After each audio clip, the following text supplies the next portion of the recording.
She was upset. She said that she needed to be at work that night. We were called back in the room and the judge told us we were going to be sequestered for the night, explained the rules, and then we went back into the deliberation room and she asked to speak to the judge. And before she walked out, she said she was about to make that a mistrial. Mr. Zaldivar. Mr. Zaldivar. No, please. Please, sit in. Let's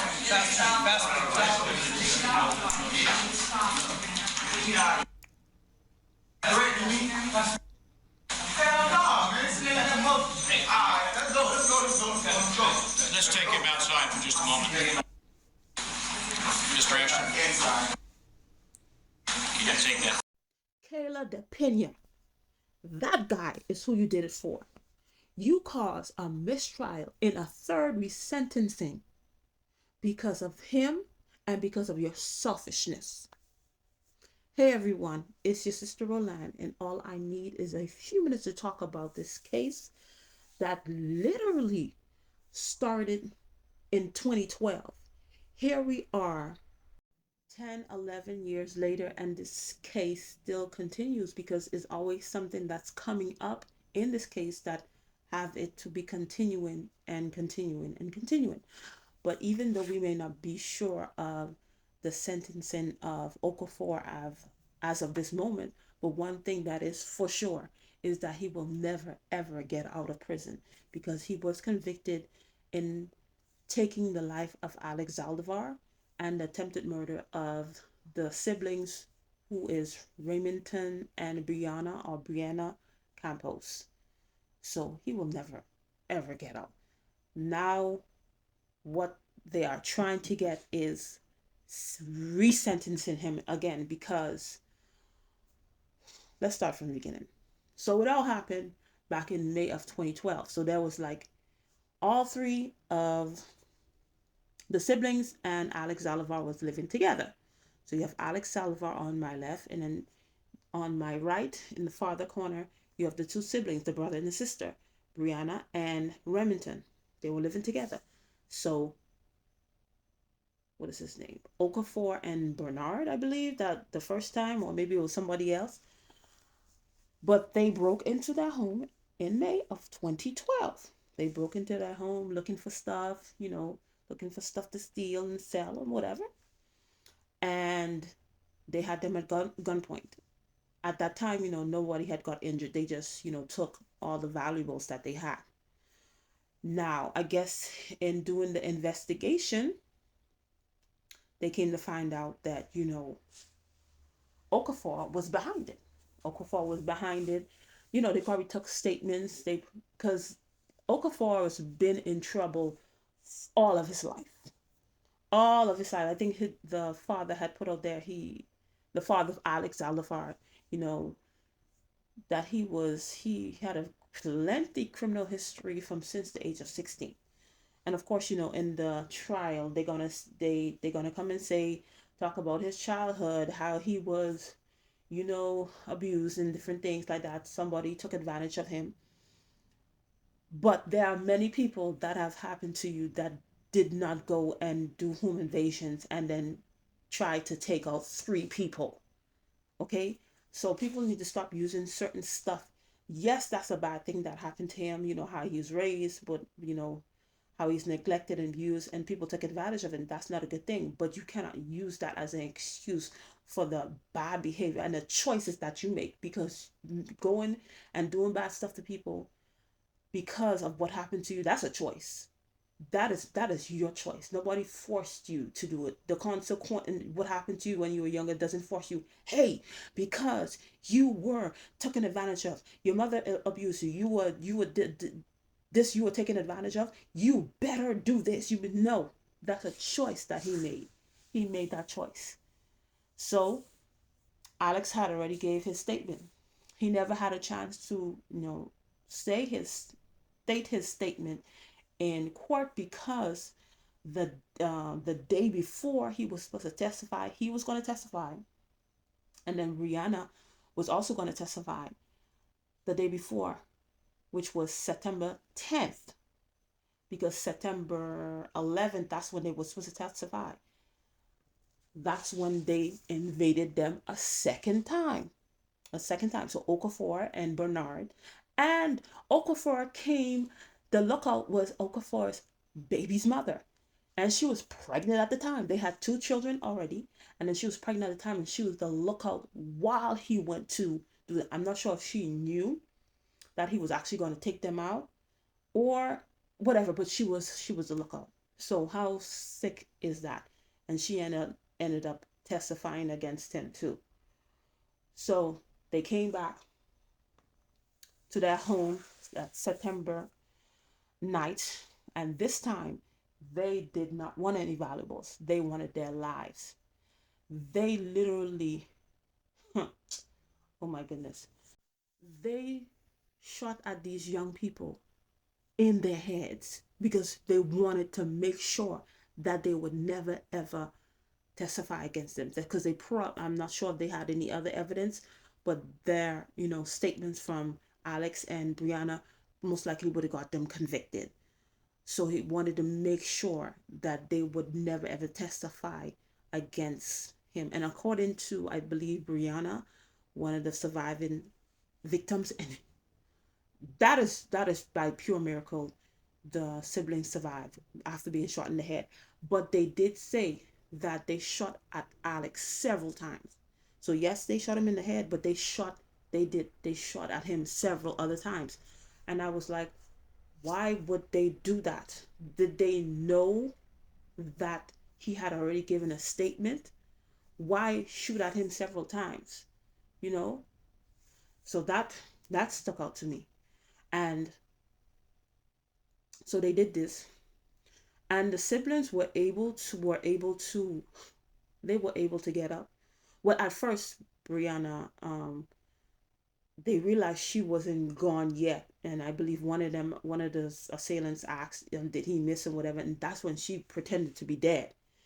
And then I guess when they left, and I guess they realized, her and her brother realized, they still were alive. They got up. They were able to, I believe they climbed a fence to go to the neighbor's house to call the police. And, they're literally losing blood because they left a trail of blood, trying to leave the house. But unfortunately, Alex didn't make it. And so you would think that this was like an open and shut case because, they had these witnesses. It was like an open and shut case at first. At first it was. Because, they had these witnesses. That was slam dunk case, slam dunk. But I believe in 2016, so the Supreme Court of Florida, changed the law that, they had to be, because he was sentenced to death. He was sentenced to death. And so they changed the law, said, they had to have a unanimous vote to sentence somebody to death. So obviously they probably didn't have it. So that's why his sentencing was overturned. The sentencing was overturned, not his conviction. So he's still going to be in jail anyway. So because of that law change, so that's where this back and forth resentencing trial started. And mind you, before that, you had the trial, choosing jury for the trial, and back and forth, and different things. So this family has already been going through it since this thing happened, to their family. And mind you, Brienna and Remington is in hiding, so they cannot really even live a normal life because this guy literally affected like these people's life forever. It's ridiculous. But anyway, so that's why this going back and forth with resentencing, because they were trying to get a unanimous amount of votes, and that's where the issue came up. So that's why we are number 3. But now the law has changed, so you don't need a unanimous amount of votes. All you need is 8 out of 12. If you get 8 out of 12 that believe he deserves to die, then he will be sentenced to death again because of Kayla Pena. The courts got back on track for Okafor's sentencing, but got halted back in November, all because of one juror who told the court she discussed the proceedings with a friend, but it turns out Kayla Pena caused the mistrial on purpose.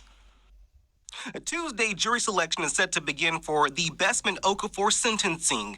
Okafor was sentenced to death after being convicted for killing 19-year-old Alex Zaldivar, who was set to testify against him back in 2015. You solemnly swear or affirm to tell the truth, the whole truth, and nothing but the truth, so help you God? Kayla Pena saw a judge earlier this month. She's charged with direct criminal contempt after causing a mistrial back in November in Okafor's third sentencing trial back in November of last year. At that time, she told the judge she talked about the case with a friend. No juror has the right to violate the rules that we all live by. But during her hearing earlier this month, she told that same judge she lied about talking to anyone because she no longer wanted to fulfill her obligations. She did not want to be on this in particular jury. She did mention that her work does not provide compensation for jury duty. Jurors testified against Pena, saying she stated multiple times her frustrations with being a juror. One juror mentioned she verbalized her intent to cause a mistrial the night before Okafor's sentencing trial was supposed to end. She was upset. She said that she needed to be at work that night. We were called back in the room and the judge told us we were going to be sequestered for the night, explained the rules, and then we went back into the deliberation room and she asked to speak to the judge. And before she walked out, she said she was about to make that a mistrial. Pena, in her defense, there was no intention of causing any harm, and there was no ill will from my end. I was truly overwhelmed and did not know how to handle this situation. And now that judge went on to sentence Pena to 179 days in jail, the max time for her offense. So because of this young lady's selfishness, this is going to be the, I believe, third resentencing trial. Now they are doing jury selection because, they already sent her behind the jail. She was $1 short of 180 days. They give her 179. It should have given the whole 180. But because, she wanted to go to work because her work doesn't cover for jury duty, she caused a mistrial. Knowing that because there are certain things that you sign up for, you should know that one day they're going to call you for jury duty and you are obligated to fulfill those duties.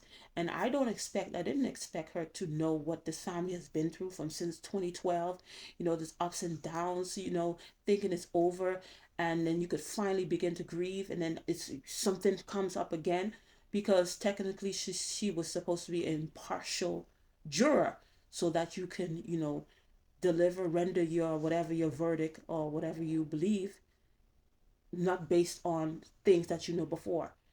But she did this out of selfishness. This was pure selfishness. Yes, she's entitled. Yes, but that was selfish, because she only thought about herself. She didn't think about the other people that was there, and this family that has to go through this and testify. These people that is in hiding, now they have to come out of hiding to testify again. It doesn't make any sense, and it's so unfortunate. But before I'm done, because the father has been at every trial date that they have had. The father has never missed one. And then some people may see that and say, you know what, he's strong. Of course he's strong, because, he's fighting for his son. Even though his son is no longer here, but he's fighting for his son so his son could get complete justice. But I'm wondering, after everything is said and done and this young man is sentenced, whatever sentence that he gets this time, hopefully it sticks and it doesn't come back up again. That's when the father, his name is Raphael, is gonna really need the support and the prayer, because people might think, oh, he's fine, he's fighting, stuff like that, and then sometimes that's the person that actually needs the help. That's the person that you need to be checking up on. Because sometimes, not all the time, the wife may be there, and then he had an older brother, because it was so hard, because the loss of this young man was a big blow to them. But the father keeps fighting. But then when there's nothing to fight for, that's what I'm worried about for the father. So he's gonna need prayer. People keep him in his prayer. watch over them. Don't think that, when you see people strong and then they fight and stuff like that, and you automatically may assume that, yeah, they're fine, they got it, they're resilient. But sometimes they really need the support. They need a hug. They need, a prayer, a pat on the back and stuff like that. Some encouraging words. I'm sure that people do that, but to continue to do that, because I don't think the father has really taken the time to grieve, because this, ever since that happened, it's been a back and forth with this case. So anyway, I really hope this time is the last time, and so this young man could pay for what he did. Well, he's already paid, but whether he pays for his life, that he's no longer here, but he's paying with his life anyway. Whether he gets life without the possibility of parole or whatever, or whether they sentence him to death, I mean, he has paid with his life. He has paid with his life, and he will know no peace, because you know we were not built to take out each other. People could act. Most of the time, when you see people staying, then they getting sentenced in, they show no emotion or whatever.